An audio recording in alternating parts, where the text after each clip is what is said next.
साहब ऑपरेशन सही से करिएगा। डॉक्टर साहब ने बोला ऐसा क्यों बोल रहे हो? तो मरीज ने बोला कि देखिए डॉक्टर साहब, सर्जन और विसर्जन में थोड़ा सा ही अंतर होता है। अगर आपने ऑपरेशन सही से किया तो आप एक अच्छे सर्जन, अगर गलती से भी ऑपरेशन करते समय आपका हाथ हिला तो फिर मेरा। भगवान हर आदमी को घर घर जाकर धमकी नहीं दे सकते। अरे इसीलिए उन्होंने पीपी बनाई है। और इंसल्ट जितनी ज्यादा महसूस करोगे उतनी ज्यादा लगेगी। सो बी केयरलेस, बी बेशरम, enjoy life, enjoy winter, think हटके, जियो डटके। तेरी मेरी ऐसी जुड़ गई कहां। मित्र, पता है कल रात क्या हुआ था? चुनाव में नेता और सास का बेटा के बात पे कभी भरोसा मत करना बहनों, क्योंकि ये कभी सच नहीं बोलते। घर में रहते हो तो मेंटल प्रॉब्लम हो जाती है।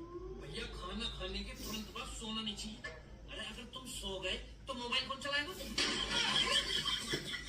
जिम्मेदारी ए जी, मकर संक्रांति आ रहा है, मेरे लिए भी एक पतंग ला दीजिए प्लीज। अच्छा पतंग चाहिए, उड़ा लोगी?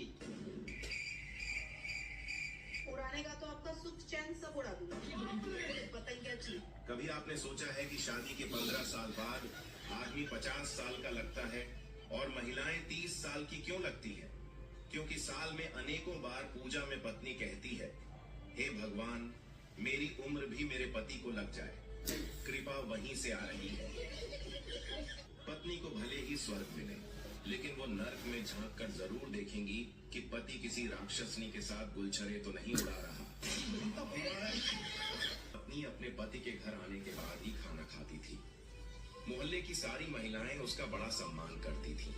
कहती थीं, तुम महान हो, पतिव्रता हो, देवी हो, साध्वी हो, भारतीय संस्कृति की पुजारिन हो, हमारी प्रेरणा हो, इस कलयुग में आदर्श नारी हो। एक दिन एक महिला ने उससे पूछा, आप इतनी तपस्या कर कैसे लेती हैं? वह बोली, मजबूरी है, मेरे पति आते हैं और खाना बनाते हैं तभी तो खाती हूँ। बीवी को काबू करने का तरीका बताओ। औकात से बाहर कुछ भी सर्च ना करें। मैं लड़कों से कहना चाहता हूँ, लड़कों ऐसी लड़कियों से कभी प्यार मत करना जो तुम्हारी बीवी की रिस्पेक्ट ना करे।